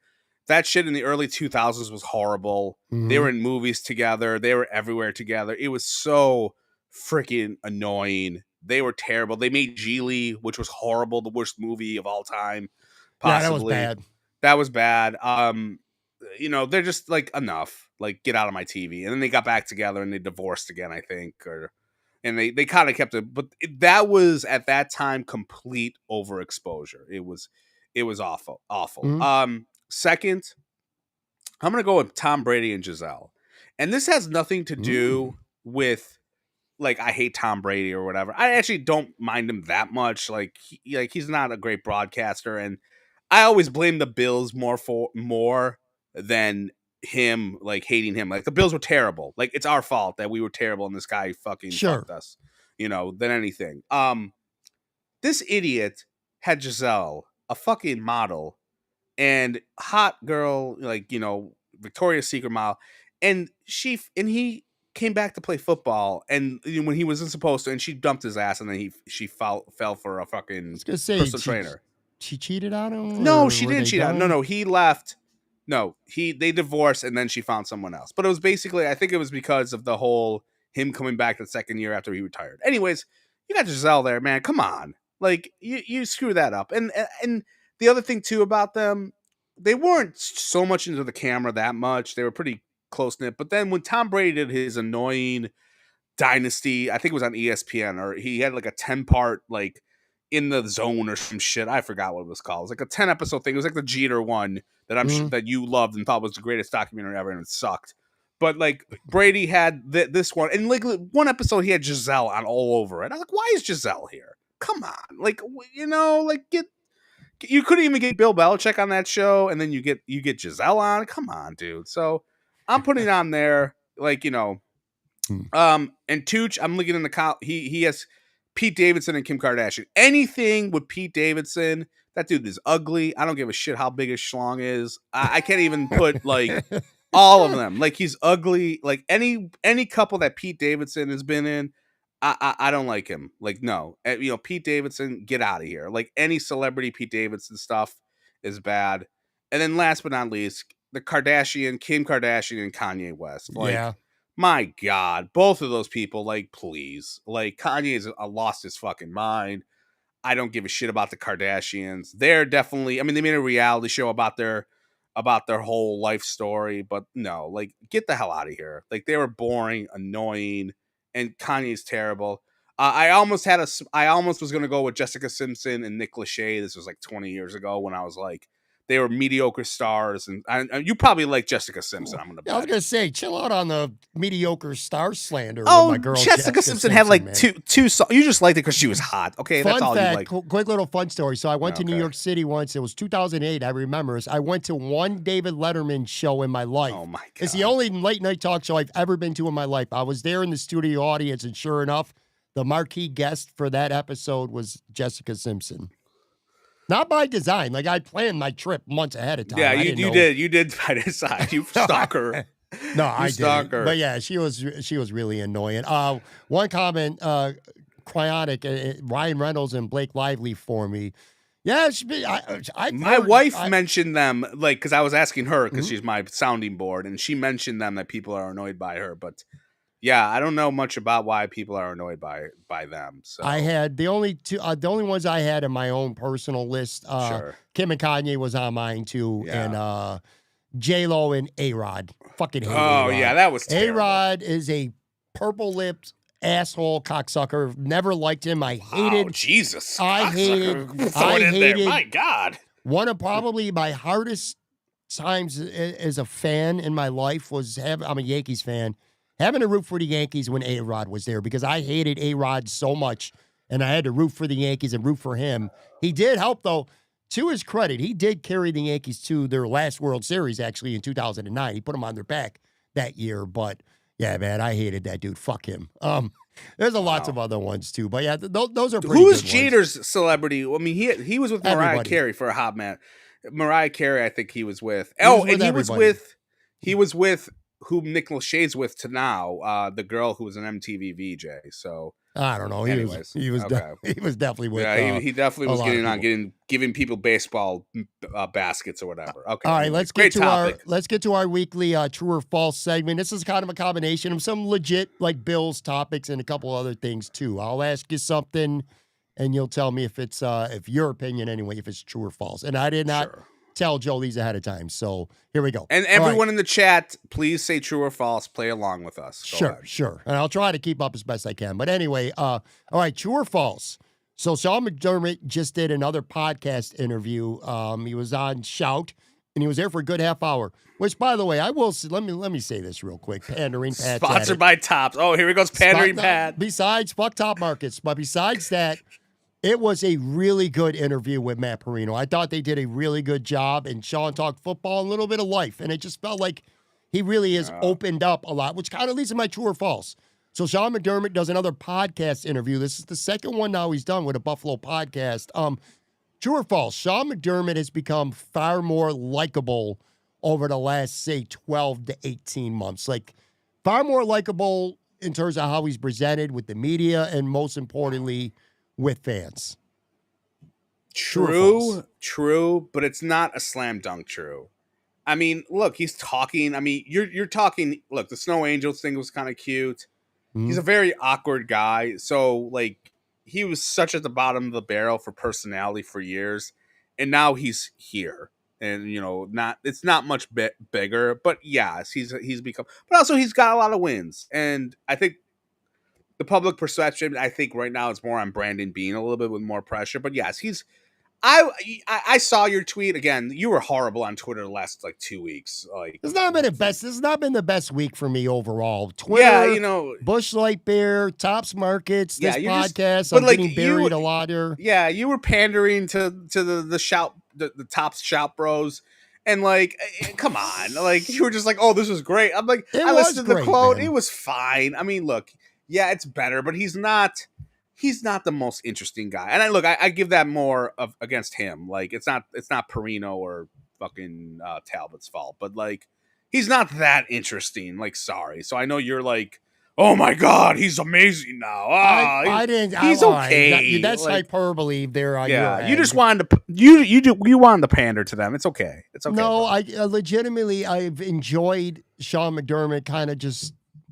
I feel like he's opened up, man, and I just feel he's like opened up a little bit. When he engages in conversation, I do think he's insightful and entertaining. Like, he told a couple stories about the Epcot Center or something, the Grand Canyon when he saw some Bills fans. Why does that matter? I just found that interesting. Why does that matter? I don't know that it matters. I don't think it matters. It's a layer to him that I just think that for the most part we've never really seen to this point. Is he going to help him win football games? No. Look. Is at the end of the day, is he going to get judged on if the Bills go to a Super Bowl? Absolutely. But in terms of, I think the adjustment, the change has been, I kind of find myself, and I've said this recently, rooting for the Bills to win a Super Bowl for a lot of reasons. Ourselves, our families, our friends, the team, the players, the community. But Sean McDermott, I'd love to see Sean McDermott hold the Vince Lombardi trophy. On a personal level, I'm to the point now. I'll take you holding a fucking trophy at this point. I'm desperate. That's true. That's true. Look, I think it really matters in the locker room, and until we get a story of anonymous sources that are he has changed, he's much better. Because look, you go up to Deion Dawkins and you ask him, he's gonna say, "Oh yeah, McDermott's great. He's much better now." It's got to be more of off the record for me to see how he is, because I care more how he is in the locker room. Is he micromanaging things? Is he the same guy that Tyler Dunn wrote about? That's what I care more about. Sure. In public perception, I'm glad he. I think the Tyler Dunn story changed him. You believe the Tyler Dunn story changed the projection of Sean McDermott? It could have changed the public. They work with him. Look, he's been there for 8 years. After a while, you do. Grow up and you get it a little bit more. So I'm sure your boy Boyko probably was coaching him up, and like I said, it depends what's he like in with them. Is he's completely different than he was 3 years ago? I care more about him in the locker room. I don't give a shit about his quotes. I mean, it's fine. He's a little bit more likable. Sure. Fine. It doesn't move me, but I understand if it moves other people. But again, I don't have an IV to fucking OTAs. HBO Hard Knocks, one of the reasons it could be interesting this summer is I'm looking forward to seeing how he acts when the cameras are on him all the time. All right, next one here. True or false? Keon Coleman will have more receiving yards this season than Dalton Kincaid. Receiving yards. I'm going to say... I thought this one might not be. Shut up. It's so early. I'm going to say false. False? Yeah, I think Kincaid's going to have more yards. I think he's had a better career. I know it's only been 2 years versus 1. And I feel like the issue with Keon is that there's a lot of wide receivers there that he has to kind of fight with. And I know Kincaid has to fight with Dawson Knox, but they're going to play 2 tight ends, etc. I can see Kincaid getting more snaps. It's kind of more about that. So I'm going to go with Kincaid. anymore. All right. Okay. Big Papa Bill says Kincaid is a bust. Just admit, Joe. Dalton Kincaid's Still not early. a bust. All right. It's Dalton still Kincaid early. had It's still 2 early. years ago one of the most productive rookie tight end seasons in It wasn't NFL that history. productive. He had did. like 8 He was yards. one of the most productive ever for a He tight had end. 8 feet. Fucking, he had 8 feet per reception. It wasn't that great, dude. He caught a bunch of passes for like 7 yards. Like, I don't know, it wasn't that. Whoever doesn't have more yards between those two, we're going to be potentially talking about bust territory. In a perfect world, they both have at least 800 yards, and then it's that's not going to happen. I feel like everyone's going to have 600 yards, and everyone's going to eat and jerk off over it. Go on. Next one, we mentioned Stefon Diggs earlier in the show. True or false? Stefon Diggs will not play a single snap for the New England Patriots. False. He will. Okay. I mean, I know. So here's the thing. Here's what I want to ask you. Do we know if that? So again, I was on vacation. I did see the video. It happened, I think, earlier. It happened over Memorial Day weekend. So was that pink stuff cocaine? Do we know what the hell that? Well, everybody, including druggies who know the drug game, have said it. And also, he said something. I'm paraphrasing, but on the video, he says something like, "Don't do it all." He said that. It's drugs, bro. I know, but what kind of drugs? Look, if he's giving pink cocaine. What the fuck's pink cocaine? It's called something. I don't even know what it's called. But it was. It's a pink cocaine. I don't know, dude. We're old, man. We're not in the drug game. I'm telling you, though. If it's cocaine, like, he's gonna get suspended. Like, he had the fucking video online. I mean, that whole thing is weird. Scott Zolak, who's a broadcaster in that market, said that he's heard that cutting Stefon. This is kind of why it's on the table. Yeah, I saw that too. He said it's on the table, and he also added that it's not just the cocaine. It's not just the boat. It's other things too, which I don't know. I will say this. It doesn't shock me because here's the thing. Look, I don't know Mike Vrabel very well, but he's what the pink powder is probably just laundry detergent from. I don't know if it was like ecstasy or it gave you orgasms. I don't know what the fuck this pink powder is. I'll say this though, like, look, Vrabel feels like a meathead to me, and he's probably one of those guys that's like, I want you here all the fucking time, even if it's voluntary. And like, Diggs does have his videos, he posts on Instagram, he's working out, blah blah blah, and it could be like a duel of you need to be here kind of shit, and then maybe that's what the issue is that Zolak's talking about. But I think he's gonna still play. But I am curious. He's coming off an ACL too, man, and he is 31 years old. I mean, those could be factors. He's got to look good. I really want to know if this is cocaine. I need to look up this pink cocaine shit. What the fuck is this pink cocaine? Every real indication is that it is. I think I saw one person say it was pink Himalaya salt or some shit like that. That they're exactly, bro. It was. He was on a boat partying with a bunch of D-list Instagram stripper whores or whatever the hell. Oh, come on. You got stripper whores. Come on. Be a little bit nicer. Jesus Christ, dude. It is what it is, dude. Oh, you're come a on, dick. Man. Yeah, you'd have them all on your you'd have them all on your podcast if you could. Okay. Hey, a lot of people were saying, "Hey, that's wide receiver one behavior." It probably is too, man. It probably is.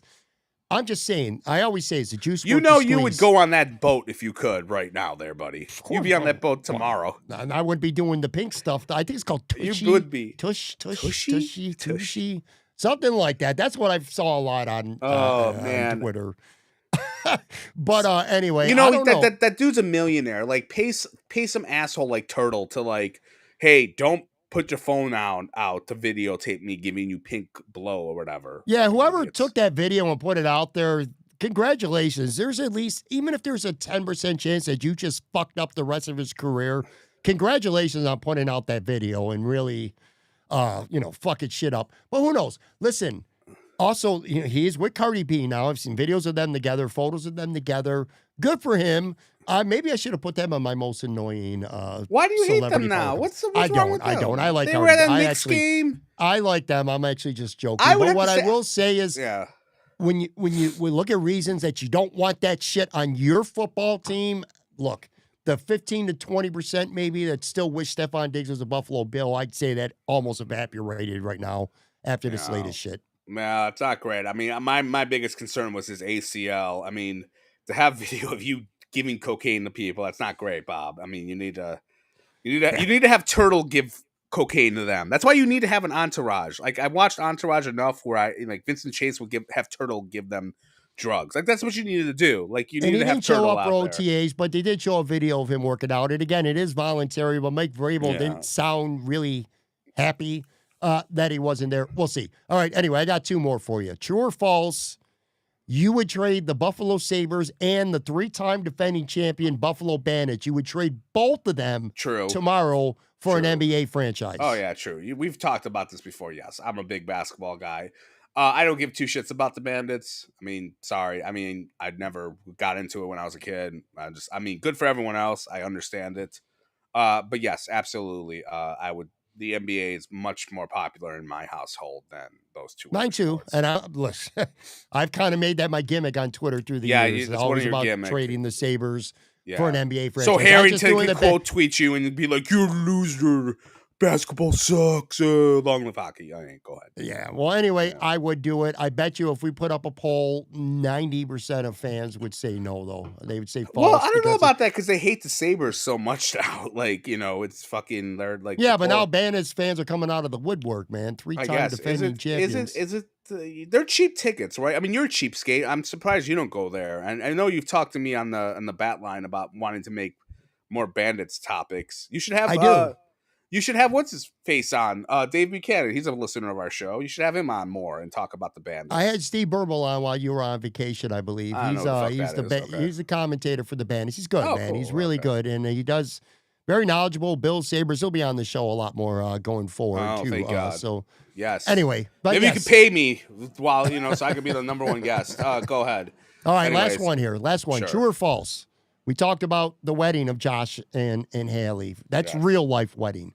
Okay. True or false? The best TV wedding of all time is Jim and Pam from The Office. True or false? Wedding. This is tough. This is one I should have gave you because you always put me. You always put me on this. No, I put you on the spot before, so you don't tell me. Yeah, I was gonna say you do the same shit. Okay, so weddings. Okay, so we have. Okay, I think of Game of Thrones right away. So I think of the Red Wedding. Yeah, if you're morbid, that yeah, I think of Sansa marrying Tyrion. That was kind of hilarious. Like that wedding was great. With Joffrey. What are some of the other big TV weddings? You mentioned what was the one you mentioned? I'm sorry, I already forgot. Jim and Pam from The Office. Yeah, I mean that was cute-ish. God, the Brady Bunch wedding, the Brady Bunch. Yes, Big Papa. You're right. Might be it actually. That Triple H definitely make that. Or the one we usually had the two wedding ones. Remember the one with Cade or Lita or Matt Hardy and Lita or Cade? That was yeah. That's had some good wrestling ones. But I don't remember. Look, I watched The Office once. I know you watched it dozens of times, like straight. Mm-hmm. You binged it. I don't really remember it that well, to be honest with you. But I could probably go with that. But ooh, the Macho Man wedding, Nathan Dane. Oh yes, live chat. Yes. What the hell? Yeah, But I have to go with. I'm going to go with the Red Wedding. That's the best. I mean, it's horrible. It's sad. It's morbid as fuck. People are going to remember. It's sure. Rob Stark gets fucking whacked. Catherine Stark gets whacked. Do you know in the book, I never told you this, but spoiler for you. In the book, Catherine Stark comes back to life, and she's like a zombie. And she's like a killer. And like they never did that angle on the show. Like she came back to life after getting her fucking throat slashed. Like she was kind of a zombie. Really? Like the one guy who, if you remember on the show, who brought people back to life when they said the words, he did that to her and like brought her back to life, and she couldn't talk and she was like a monster. And that was how the last book the idiot fucking wrote, who is, I don't know what the fuck Martin's doing these days. He can't finish a fucking book to save his life. It was like a cliffhanger. Fucking idiot. I'm going to tell you, my answer coming into this was true. I was going to say true. And then I had honorable mentions. Monica and Chandler from Friends. David and Patrick from Schitt's Creek. That was an awesome wedding. That was a good wedding. Ben and Leslie from Parks and Rec. I love that as well. However, I'm changing it on the fly. Mine's now false because of the chat. Pointing out both Macho Man and Elizabeth, but also the Triple H and Stephanie McMahon drugged up wedding. That actually is going to be good. Yeah. That's going to be the best for me. And I'll tell you what, last one here, sticking with the wrestling theme. True or false? John Cena's heel run so far has been a flop. I'm going to say false. I've liked it. I like him cutting bad guy promos. I get it. They're kind of going a little bit in different directions. I've enjoyed it. And like I've enjoyed it. I'm sorry. I know that I don't know why people are kind of annoyed at it. There seems to be like I'm on social media here and there, but like there seems to be a very like bitching too much about WWE a little bit for my taste. Like, you know what it feels like? It feels like people bitching about the 2021 bills or the 2022 bills where Mhm. you were super high in 2020 when they came out of nowhere, and then like you started complaining more when like you're used to the success, and you're like, oh, what about this, what about that, because they were, last year's Mania was great with Cody finishing the story, and I think people are just kind of, well, what the fuck, they get used to it a little bit. But I've enjoyed it. I've liked his promos. He's been funny to me. He's been evil. I've dug it. I think it's very fun. It's different. I mean, I like it. It's I think we're still waiting to see CM Punk and yeah. the matches against a couple. I mean, he did have Randy Orton, but I thought the Orton stuff was fine. I mean, I think it's good. I don't know. I think I've it's been all right. enjoyed it. It's Been been. fine. It hasn't I been agree a with you. flop. I agree. It's been fine. I'd say false too. I don't think it's been a flop. I don't think it's been perfect per se, but I kind of. They're teasing him like wanting to be good, like having regrets or hesitation about doing Sure. stuff, and then ultimately he still does the dirty I mean, shit. But, he's basically, did you watch Peacemaker on HBO with No. Cena? It's a Nope. very good show. You should watch it. That's the character a little bit of like him being a good guy and then turning bad and having remorse, and that's kind of what he's doing right now. A little bit of that. So that's kind of what he's doing. The Peacemaker character. I got a comment from Ariel and Grande. I want to save it here in a minute here for the very end. But yeah, I agree with you about John Cena. And by the way, R-Truth getting like, I don't say fired, but released.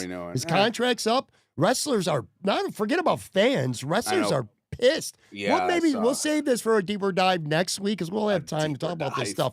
But I feel like for the end of shows, this is fine. People don't want to hear about R-Truth in the first 10 minutes of the podcast, but wrestlers are kind of pissed. I feel like he deserves more than what he apparently, anyway, is getting. Like a kind of retirement angle I felt like was in the cards. He deserved that. Anyway, this kind of sums up this podcast perfectly today. Ariana Grande says, by the way, I just want to throw my 2 cents in here that I am actually way higher on tops now that I know they don't carry Busch Light Apple. Yes, you and this fucking Busch Light Apple. The only beer I have ever, there used to be this Goose Island Bourbon County Stout. It was a coffee one.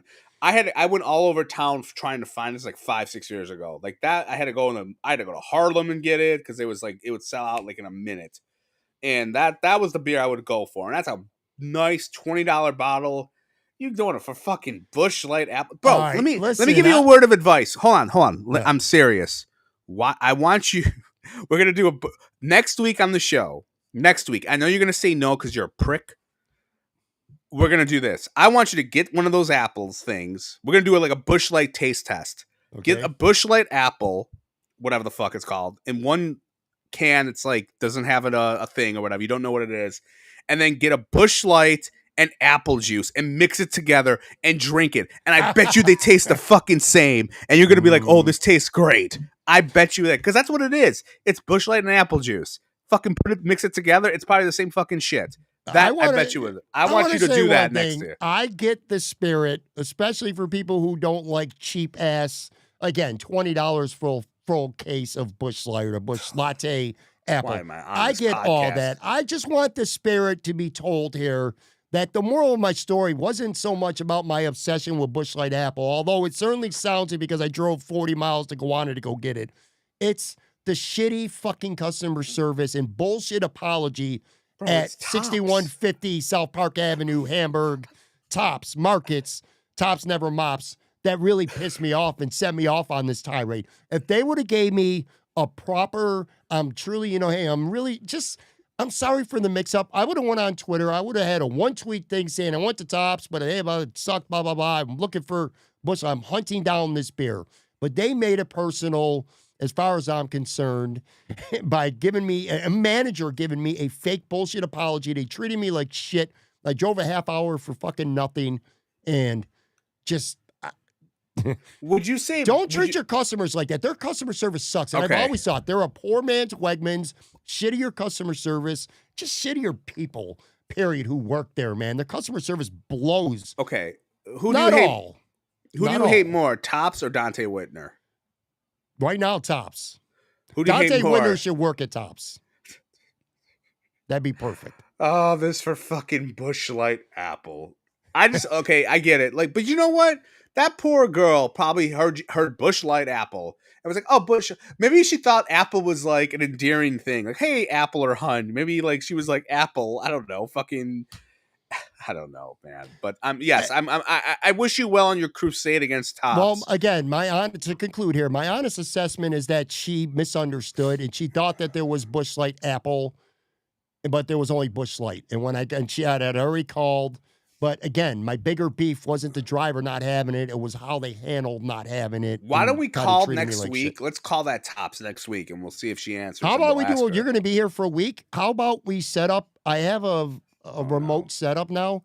How about we do a live podcast in front of that Tops, right in front of the store? We'll get 2 lawn chairs. We will sit right at the front, so the Tops logo can be in the back, and we'll see how long we can get into the show before they cut us off and make us leave. I would rather go in the Cover One film room and learn the film from Eric fucking Turner than do that. So the answer is no. All right. Unless Sonny Reds caters it, I'll listen to that maybe. But no, we're not fucking with fair Tops. Enough. All right. Look, Tops. If you're listening, listen. All you gotta do is send this guy like a free sub, and he'll be in your pocket. Yeah, that's all he wants. I want something now. Now I want the equivalent of a Busch Light Apple tool. Give me a gift card for $13 for the 12-pack, even just one 12-pack, and I'll let off. Or you can sponsor the episode if you want to be part of Talking Buffalo. I will send you a bring back Super Duper bells.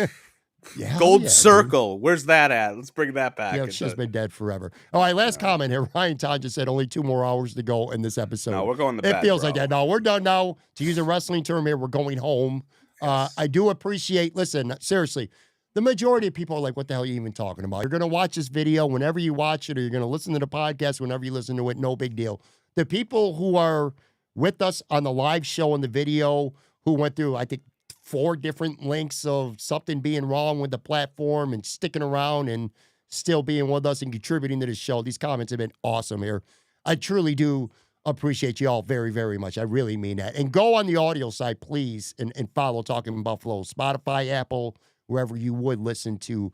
Just make sure you follow. But this was fun, man. This was fun. Some beer talk, some Tops talk, some Josh Allen, some actual football. Yeah, actual football, yeah. It's June, man. Look, sure, soon enough there'll be training camp and I can't wait for that. All the shit to Call talk me about. up for that. Have our fun when we can. Bingo. But hey, it will be fun. I will say this about training camp: it will be fun reviewing Hard Knocks on this podcast. Yes, I will enjoy doing that because I could see bullshit in terms of like camera stuff and all that stuff. Yes, so you know what? We might have to adjust. I got to look into it. You just brought up a point I never thought of. I got to find out when we can't be on live when HBO Hard Knocks is live or when they're on. I think that's usually on Sundays too. I don't think it's Sunday because there's football on Sundays. I think it's Tuesday. Well, it's training camp, so yeah, but I think it's because remember it usually ends. Each episode ends with a football game. That's kind of how it works. And I think it airs like if you play on Saturday. I think it's Tuesday. I'm almost positive it airs. Oh, that's true. You're right because they got preseason games that they're showing and stuff. So we should be good. Anyway, all right, we're gonna get out of here. For Joe from Queens, I'm Patrick. Thank you so much for listening. Follow me on Blue Sky, which is a much better platform than Pat's bullshit on X or Twitter. Buffalo wins, baby. All right, guys, I'll be back. Brand new episode coming your way tomorrow.